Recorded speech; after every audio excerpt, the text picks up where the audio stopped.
सर्वांना नमस्कार. आज मी आपल्यासमोर पुस्तक वाचन करणार आहे संत नामदेव यांचं. याचे मूळ लेखक आहेत सिंपी लिंगण्णा. याचे अनुवादक आहेत वामन तेलंग. पुस्तक वाचनाला सुरुवात करतीये संत नामदेव.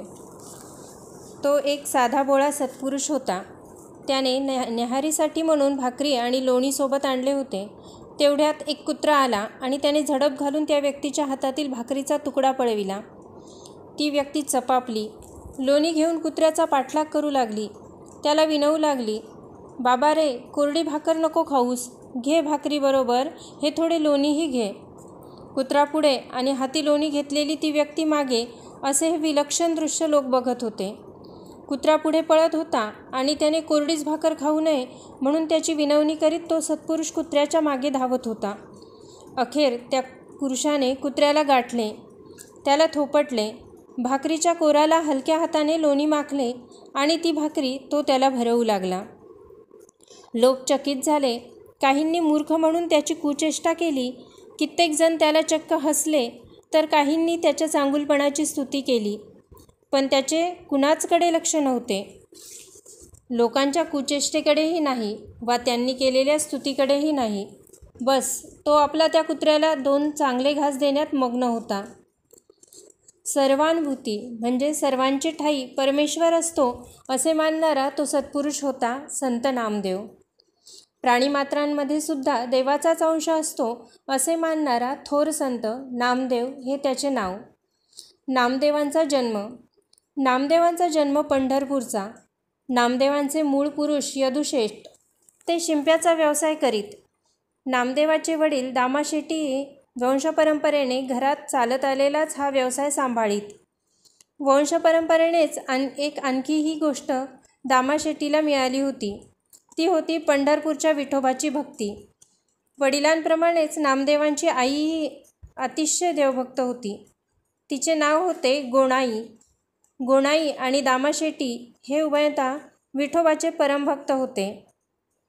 स्वतःला ते विठोबाचे सेवकच मानत. बरीच वर्ष या जोडप्याला मूलबाळ नव्हते, त्यामुळे ते कष्टी होते. मूल व्हावे म्हणून गोणाई पांडुरंगाची करुणा भाकत असे, नवस बोलत असे. अखेर पांडुरंग तिच्या नवसाला पावला आणि दिनांक 12 ऑक्टोबर 1270 रोजी सूर्योदयाला नामदेवांचा जन्म झाला. नामदेवांच्या जन्माची परंपरागत कथा मोठी अद्भुत आहे. संतचरित्रकार महिपती म्हणतो, पांडुरंगाने दामाशेट्टींना स्वप्नात सांगितले की तू कार्तिक शुद्ध एकादशीला भीमा नदीच्या तीरावर थांब. तुला एक मोठा शिंपला भीमेच्या प्रवाहात वाहताना दिसेल. तो शिंपला घेऊन घरी जा, त्यातून पुत्ररत्न निपजेल. दामाशेट्टी भीमेच्या काठी उभे झाले आणि काय आश्चर्य, एक मोठा शिंपला वाहत येताना त्यांना दिसला. त्यांनी तो उघडला. पाहतात तो त्यातून नवजात बालक प्रगट झाले. हेच पुढे नामदेव नावाने प्रसिद्धी पावले. अद्भुतरम्य बाळपण. सद्भक्तांच्या घरी जन्माला आलेला नामदेव लहानपणापासूनच मोठा सदाचरणी व पांडुरंगाचा भक्त होता. पंढरीच्या विठोबावर नामदेवाची किती अलौकिक श्रद्धा होती त्याच्या अनेक रम्य कथा सांगितल्या जातात. मोठ्या श्रवणीय आहेत या कथा. त्यातलीच एक कथा अशी. दररोज पूजा करून पांडुरंगाला नैवेद्य दाखविल्यावरच स्वतः अन्नग्रहण करण्याचा नामदेवांच्या वडिलांचा दामाशेट्टींचा नेम होता. एक दिवस दामाशेट्टींना बाहेर गावी जायचे होते म्हणून त्यांनी देवळात जाऊन पूजा करावयास व नैवेद्य न्यावयास सांगितले. त्याप्रमाणे नैवेद्य घेऊन नामदेव देवळात गेले. तेथे त्यांनी पांडुरंगाची मनोभावे प्रार्थना केली. नैवेद्य पुढे ठेवला, पण देव नैवेद्य खाईना. नामदेवांनी देवाला पुन्हा नैवेद्य घेण्याची विनंती केली, पण पांडुरंग ढिम्म. तेव्हा नामदेव निर्वाणीच्या सुरात देवाला म्हणाला, पांडुरंगा, तू जर नैवेद्य खाणार नाहीस तर मी तुझ्या पायावर डोके आपटून प्राण देईन. तरीही पांडुरंग जागचा हलेना. ते पाहून नामदेवाने खरोखरच त्याच्या पायावर डोके आपटण्यास सुरुवात केली. झाले. भक्तवत्सल भगवंताला पाझर फुटला. त्याने नामदेवाचे डोके आपल्या हाताने वर उचलून धरले व मोठ्या आनंदाने नैवेद्याचे सेवन केले. नामदेव आनंदाने घरी परतला. वडिलांनी विचारले, नामा, देवाला नैवेद्य दाखवून प्रसाद आणलास? दे थोडा मलाही. म्हणजे काय? नामदेव उद्गारला. नैवेद्य देवाने ग्रहण केला. कसे शक्य आहे हे? आश्चर्याने वडिलांनी प्रश्न केला. खरे आहे बाबा, खुद्द पांडुरंगाने सर्व प्रसाद भक्षण केला. वडिलांचा त्यावर विश्वास बसेना. त्याचबरोबर नामदेवाच्या कथनीतील निरागस भाव पाहून तो खोटे बोलत नसावा हेही त्यांना जाणवत होते. शेवटी ते म्हणाले, नामा, तू मला हे दाखवून देऊ शकतोस? होय बाबा, उद्या चला, नामदेव तत्काळ उत्तरला. दुसरे दिवशी दोघेही देवळात गेले. पूजा झाली. पांडुरंगाला नैवेद्य दाखविला गेला. नामदेव देवापुढे हात जोडून उभा राहिला. म्हणाला, देवा, वडिलांचा विश्वास नाही, तेव्हा आज त्यांच्यासमोर तू नैवेद्य खायला हवास. पांडुरंगाची मूर्ती जागची हलेना. तेव्हा नामदेव आळवणी करीत म्हणाले, विठोबा राया, तू जर प्रसाद घेतला नाहीस तर मी खोटा ठरेन. तुझा भक्त ना मी. भक्ताला असा खोटा नको पाडूस देवा. नामदेवाच्या आळवणीने पांडुरंगाचे हृदय भरून आले. त्याने तोंड उघडले आणि नामदेवाने त्याला नैवेद्य भरविला. केशव शेट. पांडुरंगावर नामदेवाची भक्ती कशी जडली होती त्याबद्दल अशा अनेक कथा सांगण्यात येतात. कालपरत्वे नामदेव मोठा होत होता. त्याची ईश्वरपरायणता आता वाढली होती. तासनतास तो विठोबाच्या देवळातच असायचा. आई वडील त्यामुळे चिंतातूर होते. नामदेवाने संसाराकडे लक्ष द्यावे, उद्योगधंदा करावा अशी त्यांची स्वाभाविक इच्छा होती. म्हणून त्यांनी वयाच्या 11व्या वर्षी नामदेवाचे लग्न लावून दिले. राजाई हे त्याच्या पत्नीचे नाव. संसार वाढू लागला. नारायण, महादेव, गोविंद आणि विठ्ठल हे 4 मुलगे व लिंगाई नावाची मुलगी अशा 5 अपत्ये नामदेवाला झाली. कौटुंबिक गरजा, आई वडिलांच्या आशा आकांक्षा वाढू लागल्या. पण नामदेवाचे तर या सर्व गोष्टींकडे लक्षच नसायचे. त्याचा अधिकाधिक वेळ विठोबाच्या चरणाशीच जायचा. विठ्ठलाचे नामस्मरण करणे आणि आपल्या मनीचे हितगुज त्याला सांगणे यातच नामदेव मग्न असायचा. वडील दामाजी आणि आई गोणाई यांचेही वय आता बरेच झाले होते. नामदेवाने संसाराचा सर्व भार उचलावा अशी त्यांची इच्छा. पत्नी राजाईची यात खूप तारांबळ उडायची. संसारातील हवं नको बघता बघता तिची पुरेवाट व्हायची. चिडून जायची ती.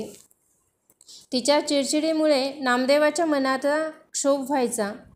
एके दिवशी तर पत्नीच्या आदळ आपटीने नामदेवाचे मन फार उद्विग्न होऊन गेले. घोर सोडून त्याने पांडुरंगाचे चरण गाठले. इकडे राजाई शेजारी पाजारी जाऊन आपली अस्वस्थता बोलून दाखवू लागली. राजाई, तोच कुणीतरी तिला हाक दिली. कोण ते? राजाईने फणकाऱ्यानेच विचारले. मी आहे, केशव सेठ, नामदेवाचा बाळपणाचा मित्र. त्याचे हे थोडे पैसे मला परत करायचे होते. नामा, ती घरी दिसत नाही, तेव्हा तुम्हीच ठेवून घ्या. निकड होतीच. राजाईने तत्काळ ते पैसे घेतले. आलेला गृहस्थ निघूनही गेला. निकडीच्या वस्तू घेऊन घरी आला. स्वयंपाक पाणी केले आणि नामदेवाची वाट पाहू लागली. नामदेवाची आई गोणाई यावेळी घरी नव्हती. कुठे काही 4 दाणे उसने मिळतात काय म्हणून ती दारोदार भटकत होती. घरी येता येता ती देवळात डोकावली. नामदेव तिथेच बसून होता. त्याची समजूत काढून ती त्याला घरी घेऊन आली. घरी येऊन पाहतात तो एव्हाना घरातले सारे चित्रच पालटले होते. राजाईने अन्नधान्य, कपडे लत्ते खरेदी करून आणले होते. अन्न शिजून तयार होते. हे काय राजाई, कुठून आणल्यास या साऱ्या वस्तू?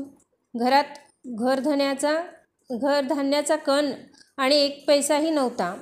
नामदेव उद्गारले. विचारपूस केली तेव्हा केशवशेठची गोष्ट समजली. नामदेव चकित झाले.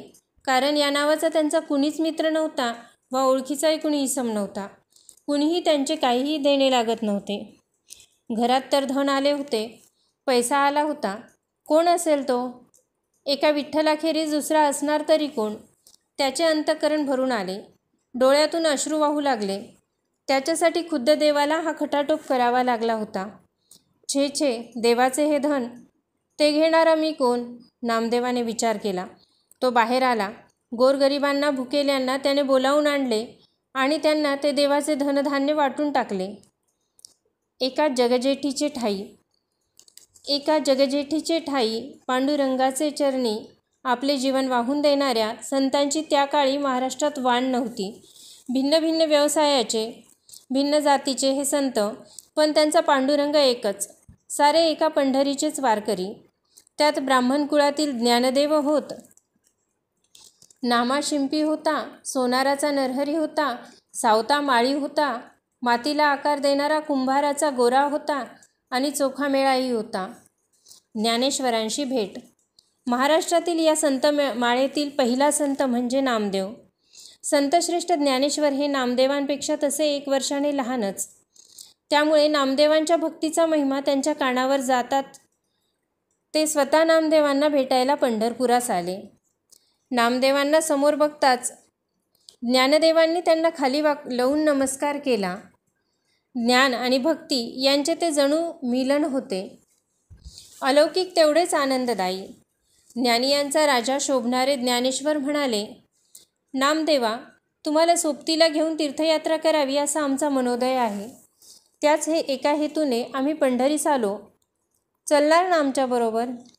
ज्ञानदेवा, नामदेव नम्रपणे उत्तरले, आम्ही पांडुरंगाचे पाईक. पांडुरंग हाच आमचा धनी. त्यांना विचारतो. त्यांची आज्ञा असेल तर येतो. दोघेही संतश्रेष्ठ मग विठोबाच्या देवळात गेले. विठ्ठलानेही त्यांची उराउरी भेट घेतली.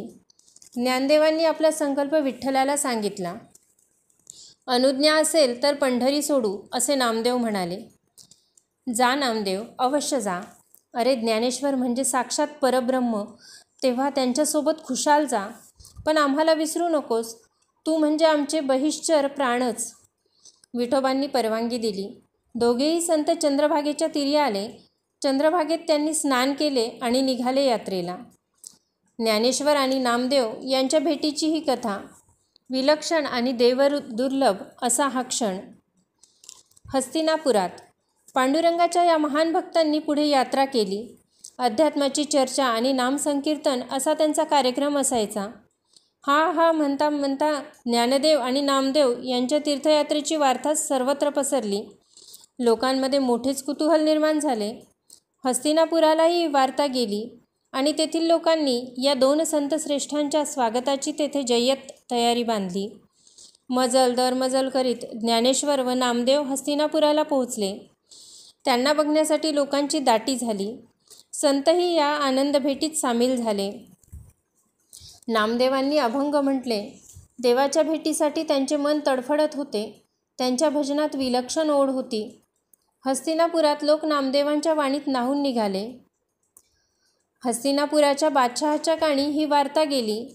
नामदेवांचे भजन ऐकावे आणि त्यांच्या थोरवीची परीक्षाही घ्यावी असे बादशहाला वाटले. ज्या ठिकाणी नामदेवांचे भजन चालायचे त्या ठिकाणी बादशहाची स्वारी दाखल झाली. बादशहाही भजनात रंगला. घटका 2 घटका बसल्यानंतर तो नामदेवांना म्हणाला, भल्या गृहस्था, बाजूलाच एक गाय मरून पडली आहे. तू जर खरोखरीच संतपुरुष असशील, देवाचा भक्त असशील तर ती गाय तू जिवंत करू शकशील. तसे करून दाखव, अन्यथा तुझा शिरच्छेद केला जाईल. 4 दिवसाच्या आत ती गाय तुम्हाला जिवंत झालेली दिसेल. नामदेव ताडकन उत्तरले. झाले. नामदेवांनी पांडुरंगाचा धावा सुरू केला. गड्या पांडुरंगा, ही सत्व परीक्षाच आहे, माझीही आणि तुझीही.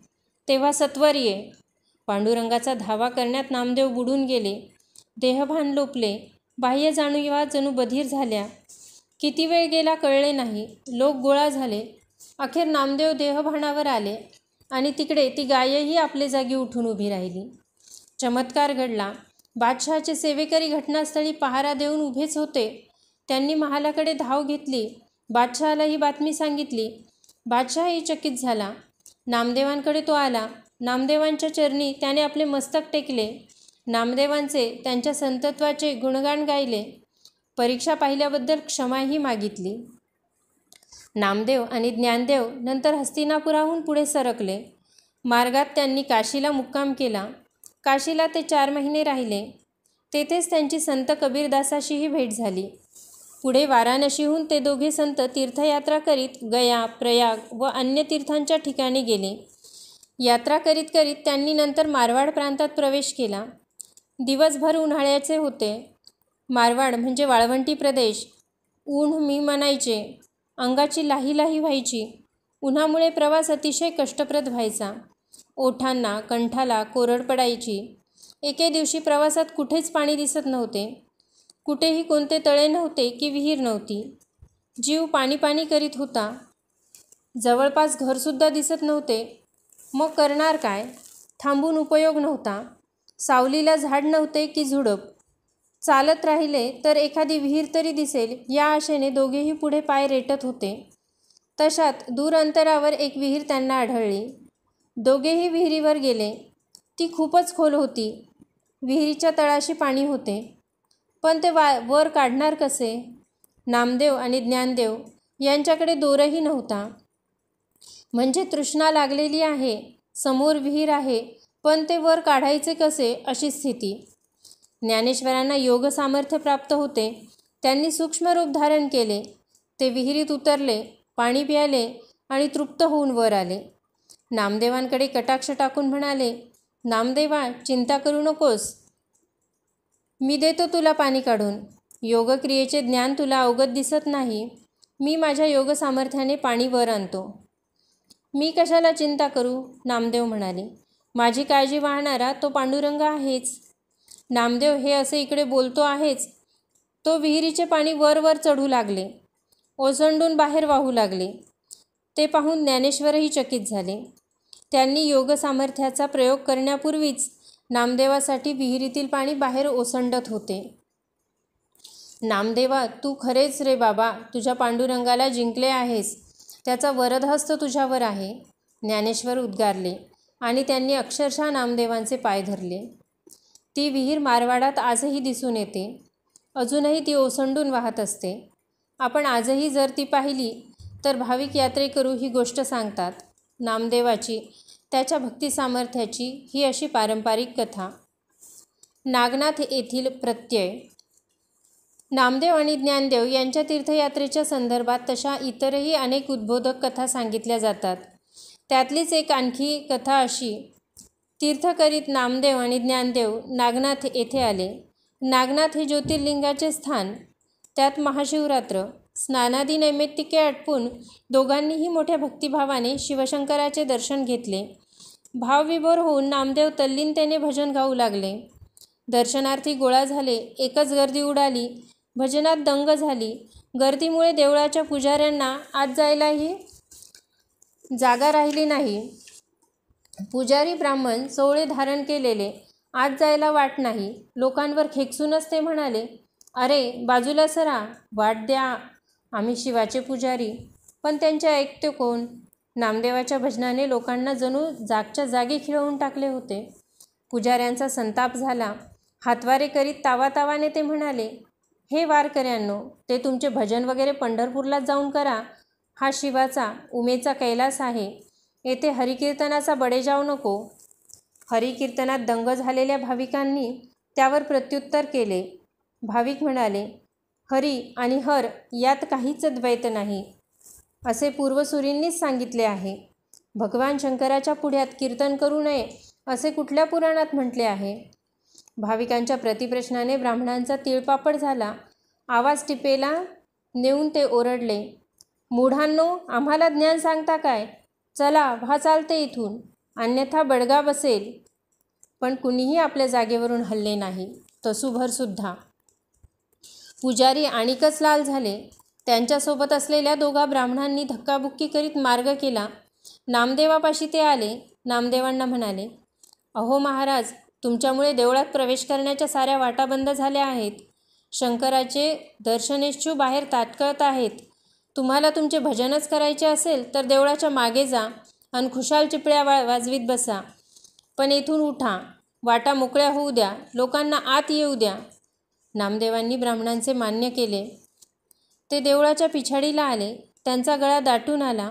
देवापुढील भजनात हा अडथळा कशासाठी? देवापुढे सर्व समान ना, मग हा असा भेदभाव का? अमुकांनीच देवाजवळ जावे, अन्यांनी दूर उभं राहावे, हा अंतराय का? म्हणून त्यांनी पांडुरंगाच्या नावे टाहो फोडला का? असे का? देवा, शंकराच्या समोर भजन करण्यापासून मला वंचित का केले जावे? सांग पांडुरंगा, सांग. पांडुरंगानेही नामदेवांचा टाहो ऐकला. पूर्वाभिमुख असलेले शंकराचे देऊळ पश्चिमाभिमुख झाले. चमत्कार घडला. तो पाहून लोक थक्क झाले. कैलासपती नामदेवावर प्रसन्न झाले असा सहजोद्गार लोकांच्या मुखातून बाहेर पडला. नामदेवांचे हृदय उचंबळून आले. भजनाच्या रूपाने त्यांच्या अंतःकरणातील भक्तिप्रवाह खळाळून वाहू लागला. भजन रंगात सारा आसमंत न्हाऊन निघाला. ब्राह्मणांना याची कल्पनाच नव्हती आणि येणार तरी कशी. शंकराच्या मूर्तीची पूजा वगैरे आटोपून ते बाहेर आले आणि चक्रावूनच गेले. नामदेवाचे संकीर्तन देवळापुढेच सुरू होते. विचारपूस करता कळले की देवालयानेच आपले तोंड फिरविले. प्रत्यक्ष शिवशंकर नामदेवाला सामोरा झाला. अघटित घडले. ब्राह्मण पुजाऱ्यांना कापरे भरले. आपली चूक त्यांच्या ध्यानी आली. उद्दामपणा गेला. लीनता आली. पश्चातापाने मन होरपळू लागले. भजन संपताच त्यांनी नामदेवांकडे क्षमा याचना केली. पण त्या थोर संताच्या मनात त्यांच्याविषयी किलमिश होतेच कुठे. अतिशय हळुवार शब्दात नामदेवांनी त्यांच्याशी संवाद केला. त्यांची समजूत काढली. देवाचे ठायी ज्याचा भक्तिभाव जडतो त्यालाच देवही वश होतो. देव काही जातपात पाहत नाही. तो जाणतो ती शुद्ध अंतकरणाने केलेली भक्ती. हाच या कथेचा मतितार्थ. ज्ञानेश्वर, नामदेव या संतांच्या यात्रेच्या संदर्भात परंपरेने चालत आलेल्या अन्य कथांचाही मतितार्थ हाच आहे. अशा कथा अनेक आहेत. नागनाथ येथे शिवशंकराचे दर्शन करून दोघेही संत तेथून सरळ पंढरपूरला परतले. विठोबारायाला पाहून नामदेवाला प्रेमाचे भरते आले. भानच हरपले. देहाची शुद्ध गेली. ज्ञानेश्वर माऊलीने मोठ्या वात्सल्याने यावेळी नामदेवांना सांभाळले. नामदेव शुद्धीवर आले. देवाला म्हणाले, अरे पांडुरंगा, मी तुला भेटायला धावलो आणि तू विटेवर उभाच्या उभाच. देवालाही मग राहवले नाही. विटेवरून तो खाली आला. नामदेवाला उराउरी भेटला. लोक तर म्हणतात की विठोबाने यावेळी आपल्या गळ्यातील तुळशीचा हार काढला आणि नामदेवांच्या गळ्यात घातला. एव्हाना सारी संत मंडळी नामदेवाच्या भेटीसाठी पंढरपुरास आली होती. निवृत्ती, सोपान, विसोबा, गोरा कुंभार आणि अन्य संतांनी मिठी मारून नामदेवाची भेट घेतली. अवर्णनीय असाच होता तो पुनर्भेटीचा सोहळा. धन्यवाद.